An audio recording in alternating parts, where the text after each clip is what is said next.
ஏய் hi Gautam. Hi. Hi, nice videos. Thank you.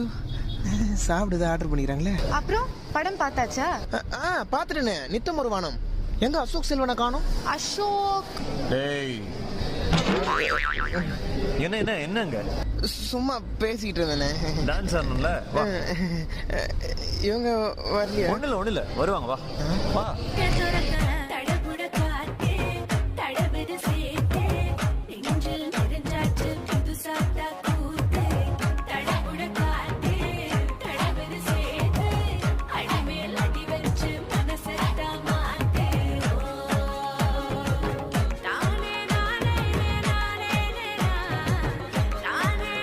So guys, நித்தம் ஒரு வானம் மூவி பார்த்தாச்சு. உண்மையாவே சூப்பரா வந்திருக்கு.